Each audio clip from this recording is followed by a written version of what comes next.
66万少1分，这婚你就别想结。还有市中心那套房子必须全款，而且房本上只能写我们家婷婷一个人的名字。阿姨，我们之前不是说好的，彩礼18万8，房子我们首付，婚后我和婷婷一起还贷款吗？怎么突然涨到66万了？说好的，那是去年的行情。李晨，你去外面打听打听，现在我们这片儿哪个大姑娘出价低于50万的？我们家养这么大的闺女，供她吃供她穿，凭什么18万8就让你一个没房没车的普通业务员领走？以后的日子要是连个基本保障都没有，我怎么放心交给你？婷婷，咱们俩在一起快1年了，你知道我的情况，我刚换了工作，这66万加上全款买房，不是逼着我砸锅卖铁吗？婚姻是我们俩过日子，感情才是最重要的，不是吗？李晨，我知道你对我好，可是感情能当饭吃吗？我也不想逼你。但我妈天天在我耳边骂我没出息。昨天我闺蜜丽丽结婚，她老公不仅给了88万彩礼，还送了一辆豪车，亲戚们都在看我的笑话，我在他们面前连头都抬不起来。你要是真爱我，怎么连这66万都舍不得出？难道我就活该比丽丽低人一等？结婚之后还要跟着你为了几块钱的柴米油盐发愁吗？所以，在你的心里，我对你的照顾，我们这1年的感情，都比不上你闺蜜老公给的88万。婚姻在你眼里，就是一场明码标价的攀比。你少在这里给我们家婷婷洗脑！没钱你结什么婚？谈什么恋爱？你想空手套白狼，门儿都没有！我告诉你，李晨，今天这条件你答应也得答应，不答应，明天我就安排婷婷去和城东那个包工头相亲。好，既然阿姨把话说到这份上了，哼，这就对了，赶紧去借钱。这婚我不结了。什么？你竟然敢甩我！你的面子我买不起，留着你的66万，去找能买得起你的人吧。走，你赶紧走！我们家婷婷明天就去相亲，找个比你有钱100倍的，到时候你跪在门口求我们都不多看你一眼。喂，李大少爷，这隐姓埋名去体验底层生活的日子过得怎么样啊？当初在家里跟我拍桌子打赌，说1年内不用家里1分钱，不用集团1点关系，就能找到不要天价彩礼，只图感情的真爱。现在1年的期限都快到了，你那真爱找到了吗？爸，您的情报网还真是够快的，刚刚分手，让您看笑话了。哼，我就知道，现在的社会，你一个一无所有的普通人，谁愿意跟你喝西北风？儿子，认输吧，这世上哪有什么纯粹的感情？婚姻就是门当户对。明天乖乖回来接管集团，城南那块地皮的项目还等着你签字呢。至于老婆，苏氏集团的千金明天回国，我安排你们相亲。爸，我承认我今天看走眼了，周婷确实是个爱慕虚荣的女人，但我没认输。距离1年期限还有半个月，我就不信这世上所有女人都把婚姻当买卖。你这臭小子，怎么还不撞南墙不回头？66万对你来说连买块手表的钱都不够，你随手给他不就行了？何必受这份嫌弃？这不是钱的问题，这是底线。如果我今天为了结婚给他66万，那买来的就不是妻子，是个商品。我李晨的婚姻绝不用钱来衡量。爸，赌约还在继续，别忘了您的承诺。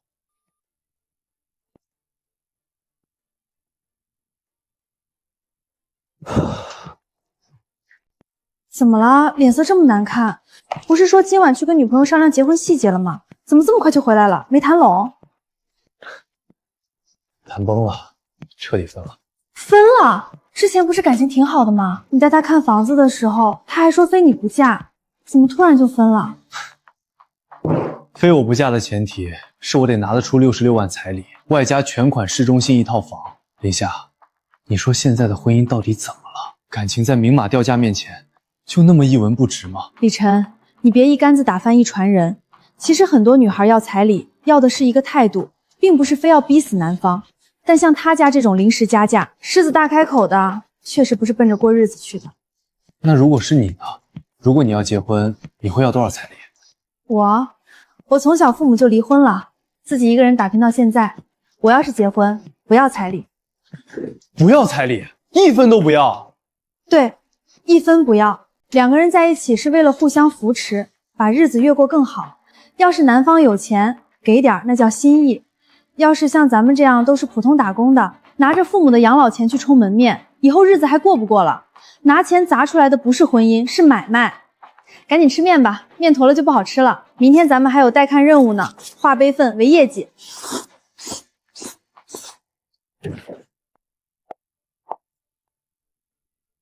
李晨，李晨在哪儿？给我出来！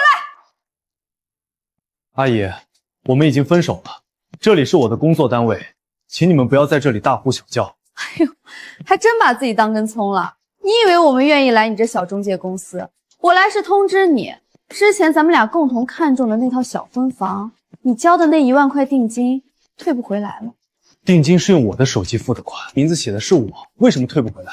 为什么？因为我今早已经去售楼处闹过了，就算没改名，我也警告了售楼员，那1万块钱定金你也休想拿回去，就当是这1年你耽误我们家婷婷青春的赔偿费了。李晨，这就叫因果报应。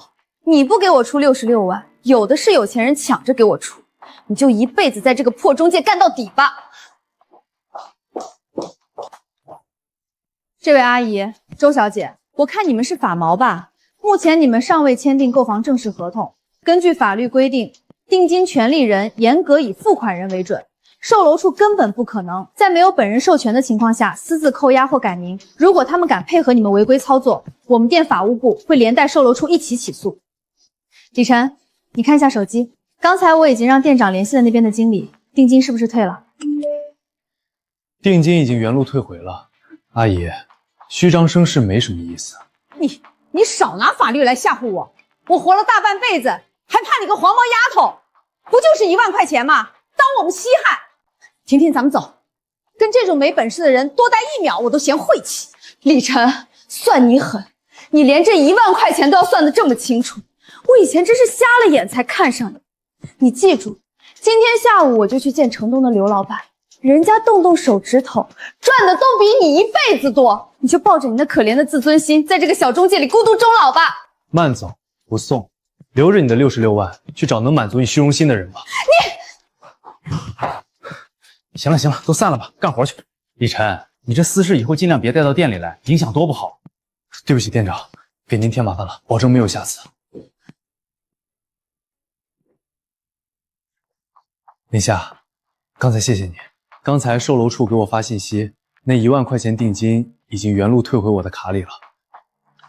要不是你帮我解围，我还真不知道怎么对付他们那种胡搅蛮缠的人。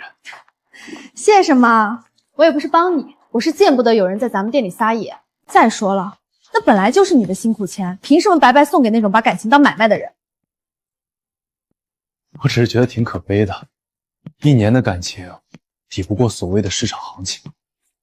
李晨，别拿别人的贪婪来惩罚你自己。在这个城市里，踏踏实实赚钱过日子的人多的是。你有一双手，脑子又聪明，只要肯干，什么都会有的。走吧，别想那些糟心事儿了。今天带你去跑长宁街那个老旧小区的房源，那边虽然破点儿，但租金便宜，刚毕业的大学生最喜欢租。好，听师傅的，今天我来帮你扛资料。为了抢一个优质单子，一天在3个区跑了10几个小区，脚底全是大水泡。干咱们这行的没有捷径，就是靠腿勤快。林夏，你这么拼命赚钱，家里压力很大吗？也不算压力大吧，我爸妈走得早，我从小在亲戚家长大，寄人篱下的滋味不好受，所以我18岁就出来打工了。我就想在这座城市里凭自己的本事买一套属于自己的小房子，哪怕只有30平米，只要是我自己赚来的，我就觉得踏实。你就不想找个有钱人嫁了，一步登天？现在很多女孩都觉得干得好不如嫁得好。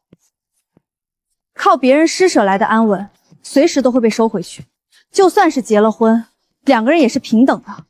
如果我什么都不干，天天伸手问男人要钱，那我和寄人篱下有什么区别？我林夏虽然穷，但骨头是硬的。你说的对，靠自己最踏实。刘老板，您尝尝这茶。我们家婷婷啊，从小就懂事听话，长得您也看到了，这十里八乡都挑不出第二个这么水灵的。周姐说的对，婷婷确实漂亮。我刘大强是个直肠子，咱们就打开天窗说亮话。我老家在农村，虽然现在在城里包工程赚了点小钱儿，但我妈一直催我赶紧生个大胖小子传宗接代。我对婷婷挺满意的。那刘老板，咱们这彩礼的事儿，66万是吧？没问题。虽说我最近为了接城南那个大工程，把公司的流动资金都垫进去了，还借了不少高息的过桥款，但为了娶媳妇儿，这点现金我挤一挤还是有的。对我来说那就是9牛1毛。市中心那套房子我也能全款买，写婷婷的名字也行。真的吗，刘哥？你真好。哎，先别急着谢，我刘大强的钱也不是大风刮来的。既然我出了这么高的价钱，那咱们也得把规矩立在前面。刘老板，您说什么规矩？第一，结了婚以后，婷婷的重心必须放在家里。我公司那么忙，你得把大后方给我稳住。第二，我妈年纪大了，婷婷脾气得收敛点，凡事多顺着老太太。第三，既然彩礼我给了66万，那你们家以后就少拿那些鸡毛蒜皮的事儿来烦我。想要钱得看我的心情。刘哥，这辞职可以，但是生到儿子为止，这有点……没问题，没问题。刘老板说的对，结了婚当然得顾家，多照顾长辈也是应该的。刘老板您放心，我们家婷婷绝对是个贤妻良母。行，痛快。婷婷啊，一会儿吃完饭，刘哥带你去逛商场，看上什么随便挑，哥用手机全给你结了。跟着我，以后保证你吃香的喝辣的。谢谢刘哥。哟，这不是我们刚分手的前男友吗？怎么这么晚了还在发传单呢？婷婷，这就是你那个连66万彩礼都掏不出来的普通前男友？哼，长得还行，可惜呀，这年头帅不能当饭吃。李晨，介绍一下，这是我未婚夫刘老板。刘哥不仅答应了66万的彩礼，刚才还带我扫街，给我买了几万块钱的包包。哎呀，这种随手就能买下名牌包的实力，你这种连房子首付都凑不齐的人，是永远学不来的。那恭喜你，终于如愿以偿的把自己卖了个好价钱。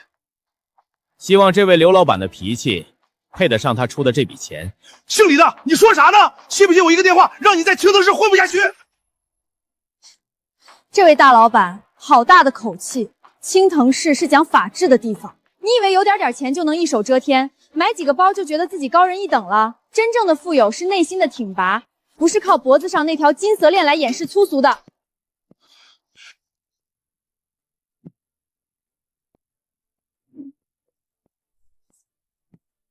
诺，请你喝的。刚才看你怼那个暴发户，虽然没说几个字儿，但气场还挺骄的。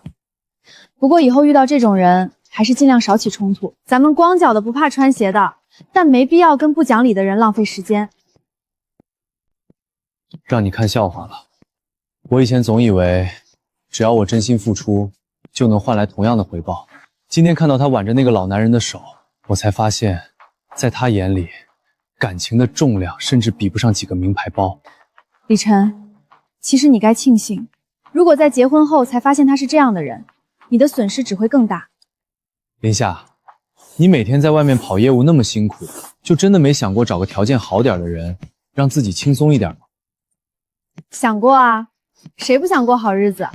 但我想要的好条件是对方有上进心、有责任感、懂得尊重我。如果一段关系里，我是靠着对方的施舍生活，那我就失去了话语权。就像刚才那个刘老板，你真以为他出了66万彩礼是把周婷当成妻子来疼爱吗？他是买了一个听话的附属品。我不愿意做任何人的附属品。不愿意做附属品？林夏，你比很多所谓的名门千金都要清醒得多。哎，说的好像你认识很多名门千金似的。快吃吧，吃饱了明天还得继续带客户看房呢。干销售就是这样，不能一味迎合客户不切实际的幻想，要用专业去说服他们。慢慢学吧，大少爷。刘哥，这件婚纱也太老气了吧，都把我的身材完全遮住了，而且这个领子勒得我喘不过气来。我刚才看中了大厅那件鱼尾款的，我想试那件。是什么鱼尾款？那件露肩膀又露后的，成何体统？我刘大强在老家也是有头有脸的人，我妈说了，娶媳妇儿就得端庄稳重。这件把领悟的严严实实的，我妈看了肯定高兴。就这件了，不用换了。可是刘哥，结婚是我一辈子的大事，我想穿得漂漂亮亮的。你这孩子懂不懂事儿？刘老板看中的就是最好的，人家花了66万彩礼，还全款给你买房子，你穿件婚纱怎么了？别在这惹刘老板不高兴。刘老板，婷婷她就是小孩子脾气，这件衣服好，这件衣服喜庆，就听您的，不用换了。拿去刷卡，密码6个8。婷婷，我下午还有个局，没空陪你耗了。你一会儿自己打车回家，记住，结婚后少跟你那些不三不四的闺蜜来往，给我安分点，在家待产。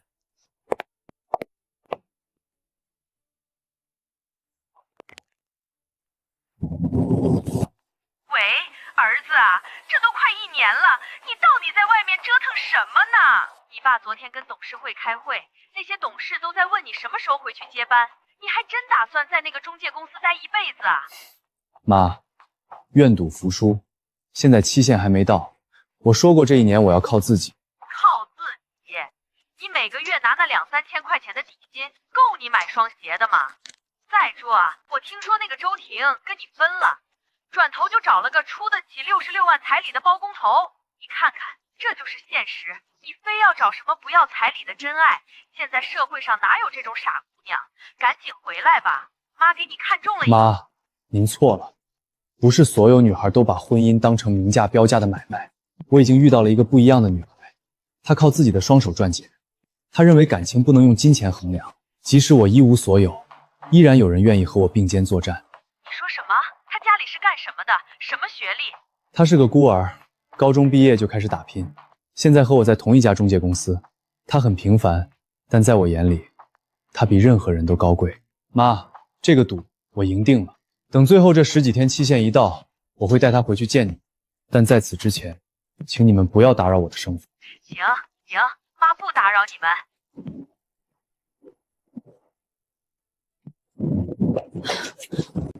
天气预报明明说今天只有多云的，怎么说下就下，连个躲雨的地方都没有。这可是原件，要是被雨水泡了，回去店长非说我们不可。资料重要，你别感冒了更重要。那你怎么办？你穿的这么单薄，这郊区的风吹着多冷啊！赶紧穿上，我身体好着呢，不怕淋。听话，我是个男人，淋点雨算什么？你要是病倒了，明天谁带我去跑盘？我还指望跟着你多签几个单子呢。站到里面去，别让风吹着。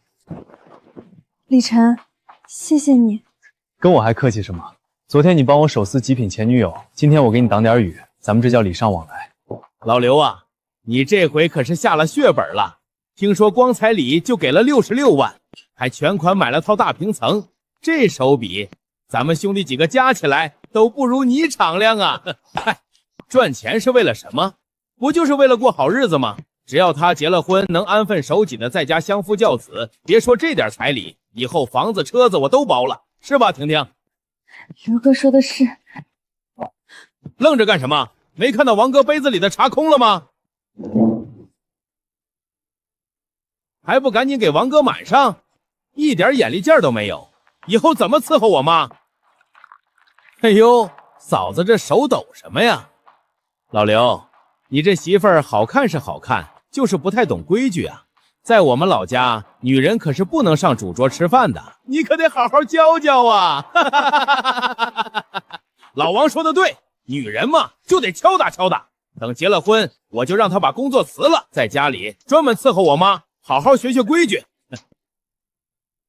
李晨，你醒醒，把这退烧药吃了再睡。你烧到39度多了，再这么烧下去，人会受不了的。李夏，你怎么来了？这么晚了。我在信息上问你明天几点去店里，你一直没回，打语音也不接。我不放心，就过来敲门。幸亏房东有备用钥匙，不然你烧糊涂了都没人知道。赶紧的，把药吃了。真是不好意思，我又给你添麻烦了。跟我说这些干嘛？下午要不是你把衣服给我，躺在这儿发烧的就是我了。我用你厨房里的米熬了点粥，你一天没怎么吃东西，喝2口暖暖胃再睡。林夏，我有话想问你。怎么了？是不是哪里还不舒服？你之前说你结婚1分钱彩礼都不要，可如果你未来的另一半就像现在的我一样，只是一个住在破出租屋里，每个月拿着微薄底薪的房产中介，一辈子都买不起市中心的大房子，一辈子都给不了你锦衣玉食的生活，你还愿意跟着他吗？你图什么呢？李晨，我从小没有家，所以我比任何人都渴望一个真正的家。但我知道，家不是用钢筋水泥和真金白银堆砌出来的，而是2个人用心一点点筑起来的。如果我喜欢那个人，我图他生病时有人照顾，图我累了的时候他能给我一个肩膀，图我们为了同一个目标去努力的踏实感。就算他现在只是个普通的业务员，我也愿意跟他一起吃路边摊，一起坐公交车，钱没了可以再赚，但一颗真心多少钱都买不来。懂了吗，傻瓜？赶紧喝粥。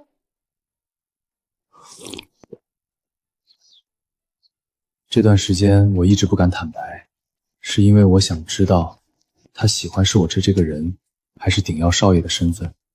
我不想用财富去干扰他的选择。但现在，爸妈，我找到了，我找到那个不为金钱折腰，只为真心停留的女孩了。这一次，我绝不会放手。周婷，你给我解释一下，这信用卡上2万8的消费是怎么回事？你当我的钱是大风刮来的？刘哥，你别生气嘛，下周我闺蜜过生日，我想着咱们现在也是有身份的人了，总不能掉价吧，就去商场刷卡买了个包。有身份？你算什么身份？你就是我花了66万重金娶回来的媳妇儿。我给你副卡，是让你老老实实居家过日子，买点日用品的，不是让你去外面充大款，跟你那些闺蜜攀比的。刘哥，你怎么能这么说话？你不仅收我信用卡，连你说好全款买给我的婚房，房产证上也只写了你一个人的名字。我们马上就要结婚了，你的钱不就是我的钱吗？李晨以前1个月只有2、3千块钱，都会把工资卡交给我随便刷。你这么大个老板，怎么连个包都不舍得给我买？少拿那个没本事的男人来气我，他那是没见过世面，把你当祖宗供着。我告诉你周婷，既然你拿了这笔彩礼，就得守我们刘家的规矩，这包明天就给我退了。从今天起，这些卡我全部收回，以后每个月我用微信转给你3000块钱生活费，每一笔开销都得给我记账。要是做不到，现在就把那66万原封不动的退给我，给我走人。刘大强他根本就不尊重我，他把我的信用卡全收了，每个月只给我3000块生活费，还让我记账，他这是把我当成保姆了。妈，这婚我不结了，我们把彩礼退给他好不好？你胡说什么？退彩礼？那66万我已经拿去给你弟探中了一套新房，定金都交了，拿什么退？妈，那可是我一辈子的幸福啊！难道为了弟弟的房子，你就要把我嫁给这个根本不爱我的人吗？婷婷啊，你听妈一句劝，男人嘛，刚开始都是这样的。你别耍小孩子脾气了，赶紧去跟刘老板认个错。各位同事，停一下手里的活，今天咱们店要通报表扬2位员工，李晨和林夏，他们俩跑了整整1个星期，就在刚才成功签下了高新区科技园那一整层写字楼的租赁行政，这可是咱们店这个季度最大的一单。哇，林夏姐牛啊！李晨这个新人也太猛了吧！这都是林夏的功劳，要不是他连续熬了3个通宵做商圈分析 PPT， 那个互联网公司的客户根本不可能选我们。行啦，别谦虚了，要不是你在谈判桌上帮客户精准算出了税收减免的方案，人家老板能那么痛快签字，这单是我们俩合作拿下的。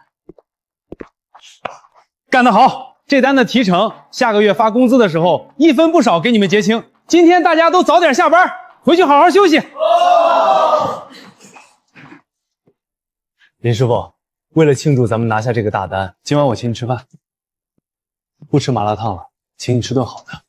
吃顿好的，你那点底薪还没发呢，可别打肿脸充胖子。走吧，去街角那家老字号炒菜馆，物美价廉，咱们 AA。放心，用手机付，这顿必须我请。你一直盯着我干嘛？我脸上长饭粒了。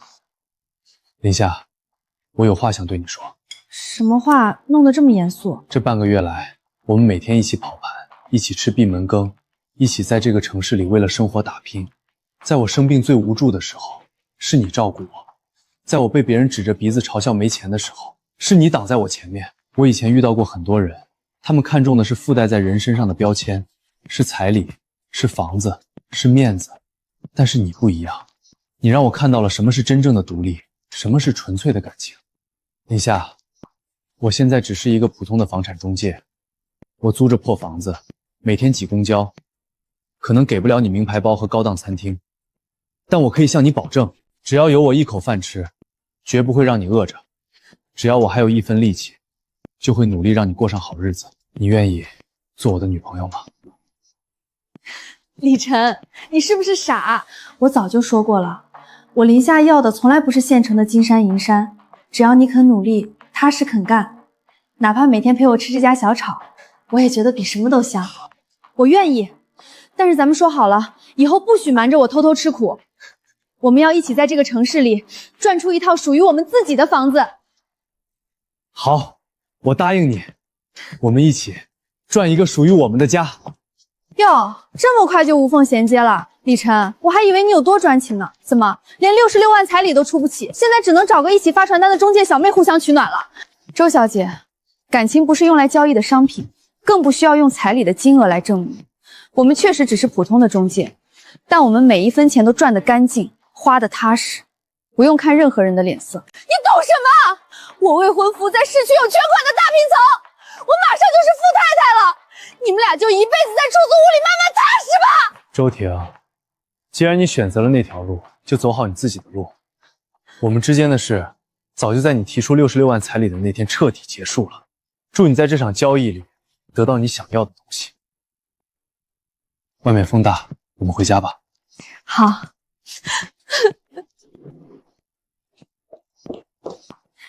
早啊，李大业务员，城南那家老字号的包子排了10分钟队才买到的，趁热吃。早，以后这种排队跑腿的事交给我，你多睡会儿。昨天晚上为了整理客户资料，又熬到12点了吧？我不累，咱们刚刚确立关系，更得努力搞事业才行。我昨天算了一下，加上咱们上周签的那单写字楼提成，下个月发了工资，咱们的小家启动资金就能突破5万块了。照这个进度，年底咱们就能在郊区首付一套小两居。林夏，其实你不用把自己逼得这么紧，赚钱养家是男人的责任。等这个月过完，我有一件很重要的事情要告诉你，到时候你可能就不需要这么辛苦了。1个月过完，什么重要的事情弄得这么神神秘秘的？难道你要被总公司破格提拔了？暂时保密，不过我保证绝对是个好消息。行行行，我等着你的好消息，赶紧吃。吃完今天上午还得去带看城东新开盘的商铺呢。阿姨，垃圾桶就在您手边，您能不能把瓜子壳扔进垃圾桶里？我这刚拖完的地。哎呦，这就嫌累了。我们家大强给你那么优渥的条件，可不是让你来当少奶奶的。在老家，儿媳妇伺候婆婆那是天经地义，不就是扫个地吗？多大点事儿，动作麻利点，拖完地再去把厨房的碗洗了。大强一会儿醒了还要喝排骨汤呢。今天身体不太舒服，洗碗能不能让家政阿姨来？请什么家政？大强在外面赚钱多辛苦，你一天到晚闲在家里白吃白喝，连个碗都不愿意洗，你这千金大小姐的脾气给谁看呢？要是觉得委屈，你把那66万彩礼退回来，我们家大强有的是黄花大闺女排队想嫁。妈，我真的受不了了！刘大强他妈根本不把我当人看，天天指使我干脏活累活。我想出去找工作，他们不让，说我丢他们家的人。妈，我后悔了。婷婷，你是不是傻？干点家务怎么了？你弟的新房马上就要交首付尾款了，你现在要是闹退婚，咱们家拿什么还给人家刘老板？一忍一忍，等你怀上大胖小子，老太太自然就把你供起来了，别身在福中不知福。店长呢？把你们店长叫出来，来大客户了。哎呦，这位老板您好，快请坐，快请坐。您是想看哪方面的房子？住宅还是商铺？我不找你，听说你们店有个叫李晨的，让他过来接待我。我今天心情好，打算在城东买个旺铺，全款。刘先生，周小姐，两位想看什么类型的商铺？怎么一点规矩都不懂？客户上门连杯茶都不倒，这就是你们星火房产的服务态度？白开水，我刘大强喝惯了上好的西湖龙井，你给我喝这个？李晨，你不是挺有骨气的吗？不是连66万彩礼都不放在眼里吗？刘哥，算了吧，咱们去别家中介看也是一样的。闭嘴！男人谈生意，女人少插嘴。我今天就是要在他的地盘，让他见识见识什么叫真正的实力。刘先生，我是中介，为您提供房源信息是我的工作本分。如果您是真心来买商铺的，我很乐意为您服务；如果您只是来找存在感的，那您可能来错地方。出门左转50米有家茶馆，那里的服务员应该能满足您端茶倒水的需求。姓李的，你怎么跟我说话的？你信不信我一个投诉，让你马上卷铺盖走人？这位老板，咱们中介只提供房屋买卖租赁的服务，不提供情绪发泄服务，买卖自愿，平等交易。您如果要看商铺，这里是城东所有在售商铺的资料。如果您要投诉，墙上有投诉电话，您随意。只要拿下这套稀缺商铺，转手一抵押，就能填上工程的窟窿，赌一把。行，跟我公事公办是吧？我今天就把话放在这儿。我看众诚东金泰国际银街的1楼那个200平米的商铺了，一口价1000万全款。您大概不看城建局的官网通报吧？昨天违规处罚已经全网公示了，而且为了规避风险，大型开发商早就把他们拉进了合作黑名单。您这1000万付进去，连一张合法的房产证都拿不到。刘老板，李晨说的一字不差，这是官方网站上关于金泰国际违规用地的处罚公示，这也是我们星火房产一直没有挂出这套房源的原因。那是你们这破中介没好房源，这铺子我不买了。婷婷，我们走。什么叫甲方卷款跑路了？我垫进去的500万工程款全打水漂了。喂！刘哥，怎么了？怎么了？我破产了，树倒猢狲散，我现在连工人工资都发不出了。周婷，你马上给你妈打电话，把那66万彩礼1分不少我退回来。这婚我不结了。妈，出事儿了！刘大强的工程款收不回来，破产了。他现在逼着我们把那66万退给他，怎么办啊？那66万我已经全部打给开发商，给你弟那套新房交了首付款了。你告诉那个姓刘的，要钱没有，要命一条。好啊，拿我的钱去给你弟买房子。周婷，明天中午之前，要是这66万不退回我的账户，我立刻向法院起诉。你现在就给我滚！刘哥，你别走，钱是我妈拿的，不是我拿的。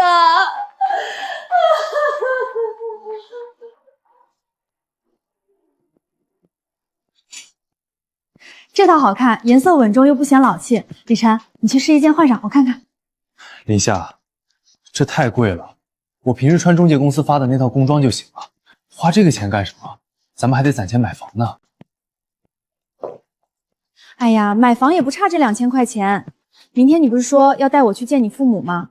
咱们虽然是普通打工的，但第一次见长辈，总得穿得精神点儿，不能让人家觉得咱们连件像样的衣服都买不起。快去！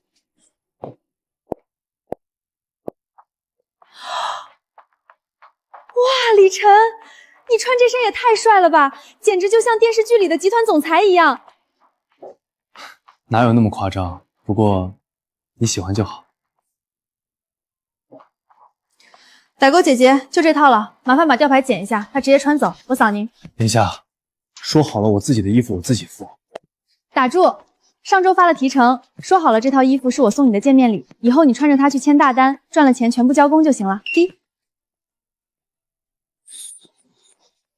林夏，谢谢你，明天我会正式把你介绍给我的家人，我保证，以后绝不会让你受半点委屈。我准备好了，明天晚上我会带他过去。别太过乐观，明晚我们鼎耀集团在云海洲际酒店举办30周年庆典内部家宴，到场的不止集团内部高层，还有不少世代相交的长辈。你带那个女孩来，我会亲自看看她到底是个什么成色。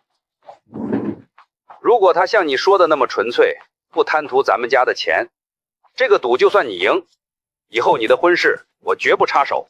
他不会让您失望的。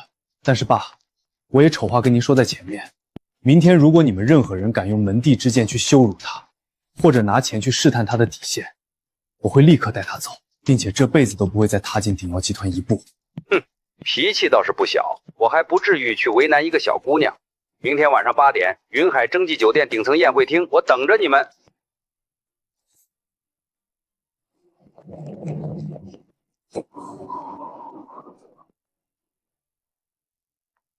李晨，你确定叔叔阿姨会喜欢这些吗？我昨天上网查了，第一次见男方父母，不能买太奢华的东西，显得不踏实。这茶叶是我托老家的亲戚寄过来的，虽然不是什么名牌，但味道很正。这无糖营养品也是挑的老牌子，他们会不会觉得太寒酸了？放心吧，我爸妈什么都不缺，他们最看重的是心意。你这份心意比那些动辄上万的礼物贵重多了。再说了，我李晨看上的女孩，就算两手空空的去，他们也得给我高高兴兴的迎进去。别贫嘴了，这可是终身大事，我能不紧张吗？对了，你还没告诉我，咱们到底去哪家餐厅见叔叔阿姨？我本来想着用手机订个包间的，结果你非说你已经安排好了。你可别为了撑面子去借钱订那种死贵的地方啊！咱们俩的工资卡加起来也没多少存款，以后还要买房呢。没借钱，今天正好是我爸工作的集团举办30周年庆典，家属也可以参加，我们就去庆典的家宴上见他们，顺便蹭顿好吃的。原来是参加叔叔公司的内部聚餐啊，那我就放心了。走吧，别让长辈等急了。李晨，你爸工作的集团底子这么雄厚吗？居然在云端璀璨酒店办周年庆，我听说这里最便宜的一桌酒席都要2、3万。你爸在公司里难道是高管？他呀，就是一个在集团里干了几十年的老员工罢了。今天这排场是董事长摆的，我们就是沾光来吃个饭，别怕，有我在。咱们不偷不抢，凭自己双手挣钱，没什么好怕的。进去吧。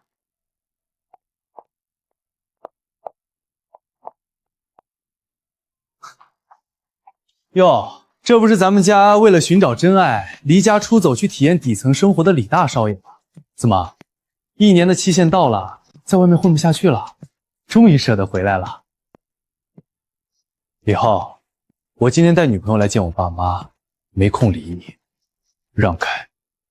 李晨，他叫你什么？大少爷？李晨，你该不会到现在都没告诉这位小姐你的真实身份吧？小姑娘，你以为你傍上的是个在外面发传单的穷中介？你眼前这位可是鼎耀集团董事长唯一的儿子，未来的集团接班人。李晨，他说的是真的。鼎耀集团接班人，这么久，你从来没有和我提过半句真话。林夏，你听我解释，我不是故意要骗你。在经历了周庭台里的事情后，我不敢轻易暴露身份，我害怕财富会成为一层滤镜，让我分不清靠近我的人究竟是图我的人，还是图我的钱。我只想找一份纯粹的感情。怎么回事？吵吵闹闹的，成何体统？李浩，你退下。是大伯。爸妈，我给你们介绍一下，这是我的女朋友林夏，我们在星火房产中介公司认识，也是我今天带回来要共度一生的女人。房产中介，儿子，你这就是在外面混了1年交的答卷。这要是传到那些世交的耳朵里，还不被人笑掉大牙？妈，职业不分高低。林夏靠自己的能力拿下了高新区最大的一笔写字楼租赁单，她比那些只会吃喝玩乐的名门千金强1万倍。您如果不懂得尊重人，那我们现在就走。你叫林夏？是的，董事长您好。今天本来是以为来参加叔叔的家宴，没想到是这种场合，失礼了，这是我的一点心意。林小姐，李晨这小子跟我打了个赌，说这个世界上有不贪图钱财的纯粹感情。他年轻，容易被一时的冲动蒙蔽双目，但我这个做父亲的必须为他的未来把关。这张卡里的余额足够你在这个城市毫无压力的立足，去做任何你想做的事业。有了它，你就不需要再每天顶着烈日去发传单，赚那几千块的底薪了。我给你2个选择：第一，拿着这张卡立刻离开李晨，这笔钱足够你在这个城市全款买一套你梦寐以求的大房子，还能让你过上非常优渥的生活。第二，你拒绝这笔钱，坚持要和李晨在一起，但如果这样，我会立刻冻结李晨名下所有的资产，收回他的继承权，他将彻底失去家里的一切庇护和支持，甚至连现在的中介工作也会因为集团的干涉而丢掉。林小姐，你刚才说你不贪慕虚荣，现在选择权交给你，你是要一张能立刻改变你命运的500万事故卡，还是要一个马上就会一无所有，连他自己都养不活的累赘？看到了吧？我就说这种女人装什么清高，看到500万还不是原形毕露？董事长，500万确实是一笔能瞬间改变普通人命运的巨款。说实话，放在以前，我做梦都不敢想这么多钱。既然知道这是巨款，为什么还要推回来？为了所谓的面子，林小姐，面子在现实生活面前一文不值。等你们连房租都交不起的时候，你就会后悔今天的决定。我不拿，不是因为面子，是因为我突然发现，在您眼里，您的儿子李晨原来只值500万。放肆！你怎么跟长辈说话的？我们李家的继承人岂是用钱能衡量的？夫人，既然你也知道不能用钱衡量，那为什么要用这张卡来明码白价他的感情呢？在我眼里，李晨不是什么鼎药集团的少爷，他是我在风雨中带看客户时脱下外套为我挡雨的依靠，是我发烧生病时整夜守在我床边给我端水喂药的伴侣。他遇到刁钻的客户从不抱怨，面对势力的打压从不低头。他有一颗负责任的心，有一双勤劳的手，这些品质是多少个500万都买不来的无价之宝。董事长，您刚才说，如果我选他，他就会失去所有的资产，变成一个穷光蛋。那我现在的回答是，我选他。如果他今天身无分文地走出这扇大门，那他以后的人生由我来兜底。我们星火中介虽然底薪不高，但我每个月能拿提成，我养得起他。哪怕以后我们天天吃路边摊，挤公交车，只要是我们靠自己双手挣来的，这日子我也过得比谁都踏实。爸，您听到了，这就是我李晨自己选的女人。您那500万的卡留着给那些需要用钱来衡量价值的人吧。从今天起，集团的任何资产我都不要，我只要宁夏。我们走。站住！好一个由我来兜底。林夏丫头，刚才多有得罪，你别怪我这老头子心狠。我坐在这个位置上，见过太多冲着家产靠近我们家的人，我必须要确认你看中的到底是人还是财富。如果这一关过不去，将来面对外界更多诱惑，很难坚守本心。这种试探实属无奈啊。但今天看到你这副硬骨头，不仅独立自强，还愿意不图回报的给我儿子兜底，我是由衷的欣赏。李晨，之前给你安排的苏家千金联姻，现在看完全没必要了。好孩子，刚才阿姨说的话重了，你别往心里去。其实我们这当父母的，哪有不盼着儿子好的？我们见多了那些为了钱不择手段的女人，所以才这么小心谨慎。你带来的这茶叶和营养品，阿姨特别喜欢，比那些名牌包包实用多了。阿姨，伯母，您太客气了，我刚才说话也有些冲撞。冲撞什么？那叫有原则。咱们李家就需要你这样明辨是非、不卑不亢的儿媳妇。走，跟阿姨去主桌坐，今晚咱们一家人好好吃顿饭。大伯，你可别被他骗了，这女人说不定是在玩欲擒故纵呢。李浩，你给我闭嘴！你以为我不知道你成天在外面跟那些不三不四的人混在一起，打着集团的旗号招摇撞骗？你一年的花销几百万，干出过一件正经事吗？林夏靠自己拿下了高新区的业务大单，他的人品和能力甩你10条街。你要是再敢多说半句废话，明天就给我离开鼎耀集团。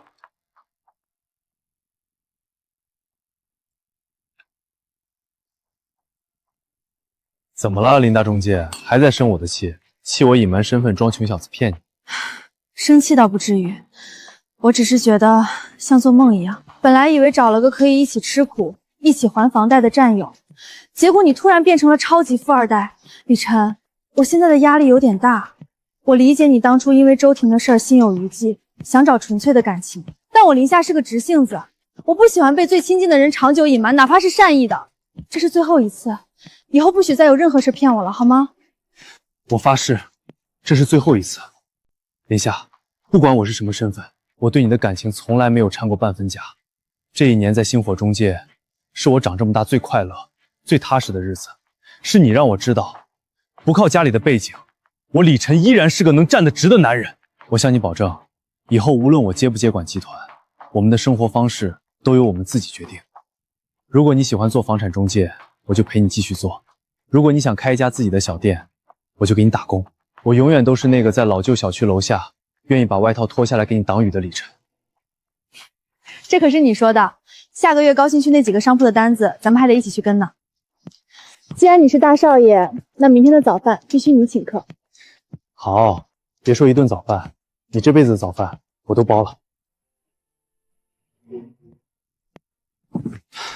李晨啊，你这刚开了一个大单，前途无量，怎么突然就要辞职回老家发展了呢？是不是觉得底薪太低了？你要是愿意留下，我做主给你涨底薪。谢谢店长这1个多月来的照顾，不是待遇的问题，是我家里确实有些生意需要我回去接手。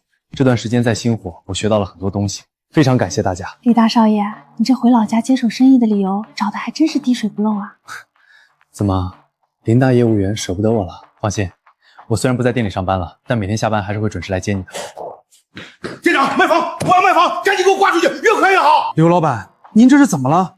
这套市中心的大平层，您不是上个月刚全款买下来，准备当婚房的吗？怎么突然要卖？别问那么多废话，我公司资金链断了，现在一笔钱给工人发工资，还得还供应商的货款。这套房子我买的时候花了700多万，我现在只卖500万，只要能今天全款打到我的卡里，480万也行。赶紧给我联系买家。刘老板，现在二手房市场本来就处于冷静期，您这套房子虽然地段好，但要求买发1天之内拿出将近500万的全款，这在市场上几乎是不可能做到的。走正常的贷款流程，最快也需要1个月。1个月，我连3天都等不了了。供应商天天堵在我家门口，再拿不出钱，我就要被列入失信名单了。你们中介平时不是吹牛说手里客户多吗？连个全款买家都找不到，你们到底懂不懂业务？刘老板，做生意讲究契约精神和市场规律，你自己经营不善导致资金链断裂，跑到这里来对着无辜的员工无能狂怒，这就是你的本事。那66万我已经向法院起诉，要求全额返还了。你们2个不知天高地厚的人，真是……刘老板，你可能渡不过这次危机了。据我所知，集团风控部门早就对你们分包商的材料抽检存疑，正在开展严密核查。我作为项目负责人，查阅了全盘风控资料。你为了节省成本，私自更换劣质海沙，导致工程质量验收不合格的证据确凿。现在鼎耀集团作为总外包商，已经正式终止了跟你的所有合作，并且准备追究你的违约责任。你怎么会知道的这么清楚？这属于鼎耀集团的内部绝密，连我的副总都是今天早上才刚得到的消息。李总，1年赌约期限已满，董事长让我来接您回集团正式履职。城南项目违约清算的法务文件已经准备好了。另外，董事长让我向您转达，李耀少爷因为此前屡次违规操作，并在家宴上口出狂言，已经被全面解除集团职务，停发生活费，下放到基层车间去反省了。以后集团内部绝不会再有人敢质疑您的决定。李总，鼎耀集团，你到底是谁？重新认识一下，我是鼎耀集团新任执行总裁李晨，也就是你口中那个每个月只能拿基本底薪的普通业务员。不，这不可能！你明明就是个连66万彩礼都拿不出的底层员工，你怎么可能是鼎耀集团的总裁？我拿不出66万，是因为我不愿意把感情当成买卖，而你拿得出66万，却是靠在城南工程上私自更换低报号建材、偷减施工工艺、克扣一线工人工资换来的。鼎耀集团绝不容许这种弄虚作假、毫无底线的合作方。这是集团法务部拟定的违约追偿通知书，相关证据已经同步提交给住建局。你的公司不仅要退还所有已拨付的工程款，还要面临巨额的违约罚金。刘大强，你不是喜欢用钱来践踏别人的尊严吗？现在法律会教你怎么做个守规矩的人。我全完了。林师傅，我的交接手续办完了，中午想吃什么？我请客。既然李总这么大方，那我就不客气了。我要吃城南那家最贵的烤肉，不许反悔。好，听你的。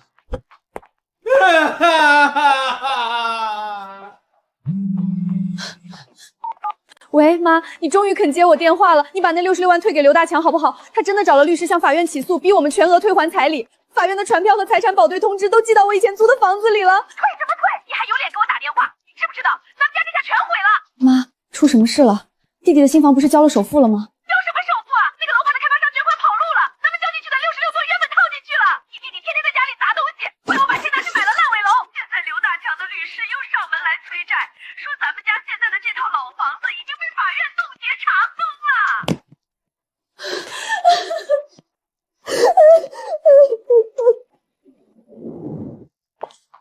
林夏，今天这场签约你可得好好表现。星芒时代广场可是鼎耀集团今年的重点项目，他们能把一整层的商铺独家租赁权交给我们星火中介，简直是天上掉馅饼。要是签下来，咱们店今年1年的业绩都不用愁了。店长，您放心，鼎耀集团看中我们，是因为咱们上个月做出的高新区写字楼案例足够漂亮，咱们是用专业实力迎来的机会，不是天上掉馅饼。对，你说的对。自从李晨离职回老家后，你这丫头是越来越有大将风范了。走，咱们去前台登记。哟，这不是星火中介的林夏吗？怎么今天来这么高档的地方发传单啊？这里的保安可是很严的，小心被赶出去。周小姐，好久不见，我们是来这里跟鼎耀集团谈业务合作的。谈合作？就凭你们那个规模的小中介公司？林夏，你别打肿脸充胖子了。你们这种基层的业务员，平时连这商场的大门都很少进吧？还谈什么合作？周小姐，人生的价值不是靠贬低别人来提升的。我们能不能谈成合作，看的是专业能力。我看你也在找工作，祝你面试顺利。你看什么看？我只是随便舔舔。我以前可是要嫁给大老板住大平层的，要不是运气不好。周婷，运气从来不是天上掉下来的，把自己的未来寄托在别人的彩礼和施舍上不稳固。靠自己双手挣来的钱，哪怕只有4000块，也比那虚无缥缈的66万踏实。你还年轻，踏踏实实学点本事吧。凭什么他一个普通基层的业务员，现在混得这么风光，我却要在这里看别人的脸色找工作？我不甘心！直接去会议室，把第1季度的招商数据报表拿给我看。李晨，怎么会是他？这不可能！他明明只是个每天挤公交发传单的普通业务员。李晨！这位女士，请不要靠近李总，退后。是我呀，婷婷，我错了，我真的知道错了。刘大强他破产了，他是个骗子，我妈也把钱弄丢了，我现在什么都没有了。李晨，你原来这么有钱，你为什么不早告诉我啊？如果我知道你是总裁，我怎么可能向你要那么多钱？我怎么可能跟你分手？我们重新开始好不好？我什么都不要了。周女士，我想你弄错了一件事，你现在的眼泪不是因为你心痛失去了我，而是因为你遗憾自己错失了一个能让你跨越阶层的终南捷径。当初你把你母亲的那张清单拍在我面前的时候，我们的感情就已经成了一堆待价而挂的筹码。既然你选择了上赌桌，想着空手套白狼，那现在满盘皆输，你就该自己咽下这苦果。这与我无关，不要让无关人员扰乱商场的正常秩序，请他出去。不，李晨，你不能这么对我，我真的后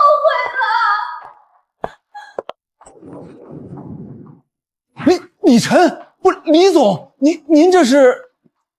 怎么，林师傅，才几天不见就不认识你的徒弟了？李大总裁，你这排场可真够大的。不过公事公办，既然这项目交给了我们星火，你可别指望我会因为咱们的关系就在租金上给你让步啊！我们可是要赚提成的。没问题，只要林大中介能把这层商铺全部租满优质商户，提成我亲自用手机扫码给你结账，绝不拖欠。这份独家代理合同我已经看过了，星火中介虽然规模不大，但他们做事踏实，不做虚假房源，这正是我们星满广场需要的合作伙伴。把字签了吧。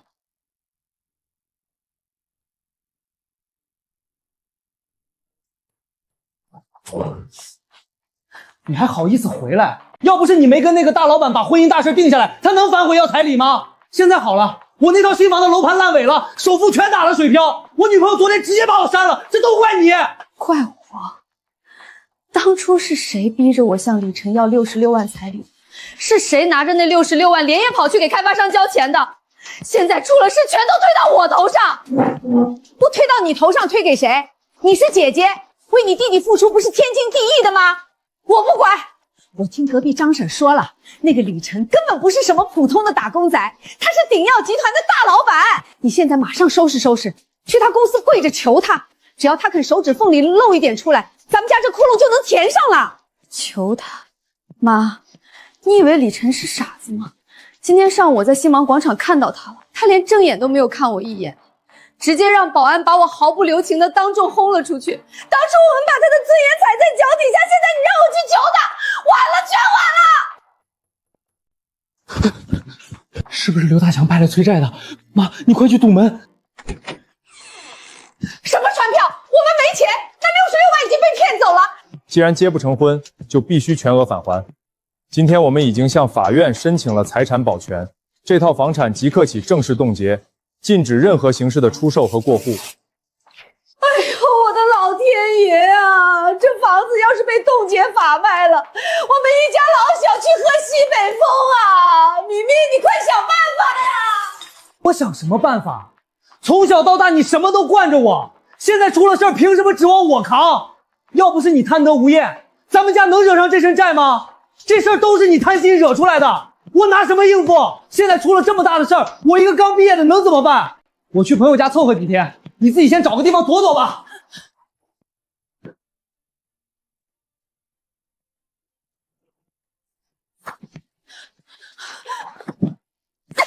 你这个惹祸星，把家里害成这样，你想一走了之？你给我留下来，想办法筹钱！筹钱？我拿什么筹？这20多年来，我每个月的工资全交给你，你全都贴补给了周明。我为了你们那66万的彩礼，丢了这辈子唯一一个真心对我的男人。现在我什么都没有了，你们还要榨干我最后一滴血吗？这套房子写的是你和周明的名字，债务只能你们自己去想办法了。我现在连自己的温饱都顾不上，真的没有多余的能力再帮这个家填窟窿了。我必须搬出去找活路了。总公司的提成和鼎耀集团的特别奖金全打过来了，夏夏，这是你跑烂3双鞋换来的，实至名归。谢谢大家这段时间的包容和配合，今晚我做东，海鲜自助走起。恭喜我们的林大业务员拿下销冠，这花是奖励你一直以来的努力和坚持。向日葵永远向阳而生，就像你一样。谢谢。不过李大总裁今天怎么有空来视察我们这种小门店？集团的会议开完了？集团的事再大，也大不过接我未婚妻下班。走吧，今天可是个大日子，我预约了市中心那家你一直想去但舍不得去的婚纱店。行了行了，你们俩就别在我们面前撒狗粮了，赶紧去试婚纱吧。结婚的时候记得给咱们店多发几张请帖。李晨，这件好看吗？会不会太素了点？旁边那件带珍珠的好像更华丽一些。不素，刚刚好，在我眼里，你本身的光芒就已经盖过所有华丽的珠宝了。林夏，你今天真美，美到让我现在就想把你娶回家。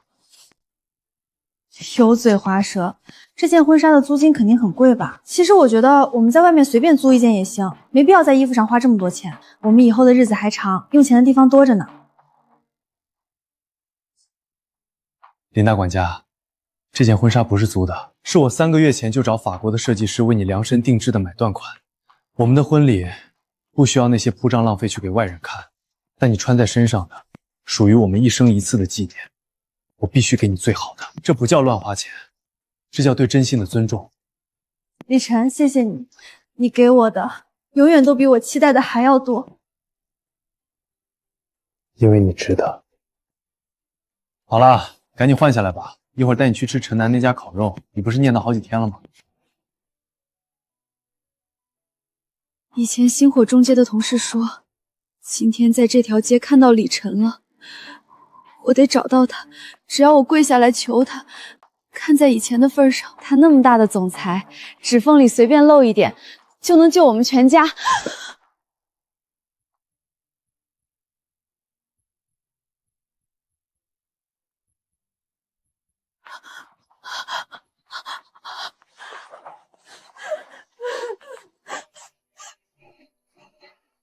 夏夏，今天可是你大喜的日子。按照咱们老家的规矩，出嫁的女儿是要由母亲亲自梳头的。你从小不在父母身边长大，今天阿姨不，妈来给你梳头。谢谢妈。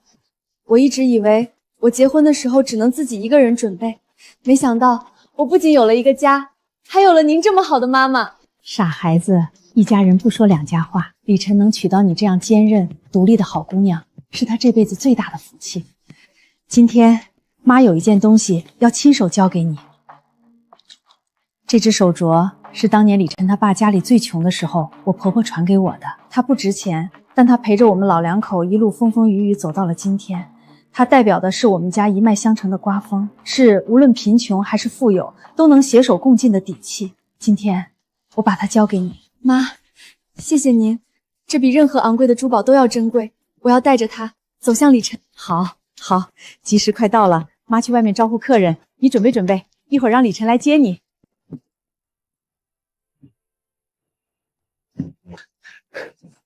店长，你们可算来了，什么李总不李总的？今天没有总裁，只有林夏的丈夫和你们以前的同事李晨，快往里边请。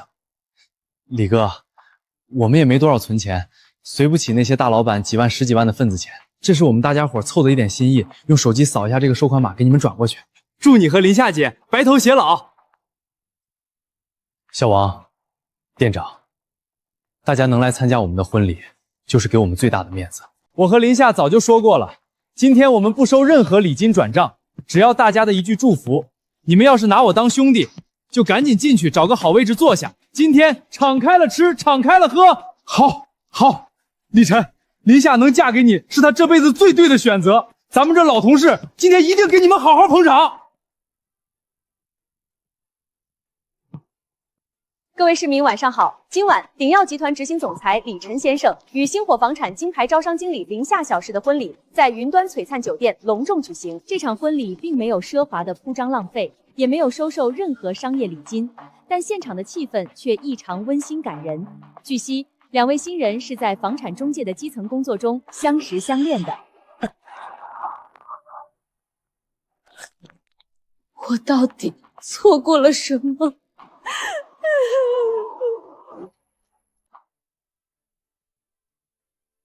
在今天个璀璨夜晚，两位新人跨越了世俗的偏见，走到了一起。我想，在这个神圣的时刻，李总一定有很多话想对美丽的新娘以及在座的各位来宾说。各位长辈，各位朋友，感谢你们今晚来见证我和林夏的婚礼。在这场婚礼之前，我曾经历过一段十分荒诞的时光。几个月前，我像很多普通年轻人一样，面临着现实的考验。在这个过程中，我遇到过把婚姻当敛财工具的人，遇到过拿着一份苛刻的价目表，试图榨干男方父母半生积蓄的人。在那种价值观里，感情是可以用物质去精准称重的。一个人爱不爱你，全看你能不能填满他永无止境的攀比欲。我曾经对婚姻感到绝望，直到我遇到了林夏。我们相识于我隐瞒身份，在房产中介做底层阳痿员的日子。他不知道我背后的家庭，不知道我的资产。他看到我生病，会整夜不休地照顾我。他看到我被人羞辱，会毫不犹豫地挡在我前面。当我问他结婚需要多少彩礼时，他告诉我1分都不要。婚姻不是买卖，而是两个人并肩作战。那一刻我就知道，我找到了这辈子最珍贵的无价之宝。林夏，谢谢你，谢谢你让我知道，真正的爱情从来不需要用高额的彩礼来证明。从小我就是一个没有伞的孩子，所以我习惯了拼命奔跑。在遇到李晨之前，我最大的梦想就是靠自己的双手，在这个城市里买一套哪怕只有30平米的小房子。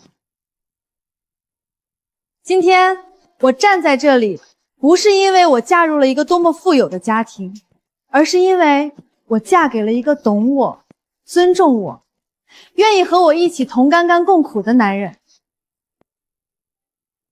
我婆婆把这只陪伴了他们创业几十年的老手镯传给了我，这是我收到的最贵重的彩礼。我想告诉所有在这个城市里奋斗的女孩们，不要把自己的未来寄托在别人施舍的彩礼上，更不要用金钱的枷锁去考验一个真心爱你的男人。靠自己双手赚来的底气，比任何天价彩礼都让人活得有尊严。李晨，未来的路无论顺境逆境，我都陪你一起走。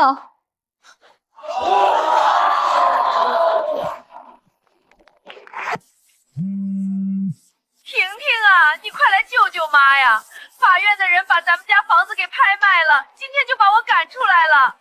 你弟那个没良心的，整天在外面躲债不敢露面，连个电话都不敢接，指望他养老算是彻底没戏了。听说他现在只能去工地四处打零工，这辈子都别想买房娶媳妇儿了。妈，妈现在只能回乡下老破屋了，连个像样的家具都没有，给妈寄点生活费吧。妈，我上个月为了还信用卡，已经把工资透支了。我每天在这里洗10个小时的碗，连一顿好饭都吃不起，我拿什么去给您寄生活费？你个没良心的！我是你亲妈，你难道忍心看着你妈这把年纪在乡下连口热饭都吃不上吗？你去借呀，去求你的同事啊！实在不行，你去鼎耀集团门口跪着求李晨，他现在那么有钱，8根汗毛都比咱们腰粗啊！求他妈！当初我们拿着66万的单子去逼他的时候，你想过今天吗？我们亲手把一个真心对我好的人赶走了。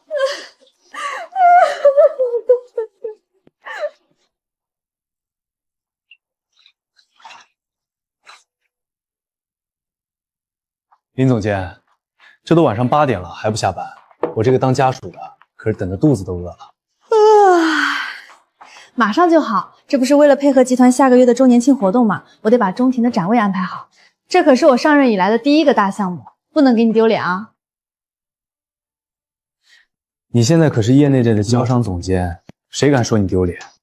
对了，周末把时间空出来，咱们去看房。看房？咱们不是住在家里挺好的吗？你忘了我们当初的约定了？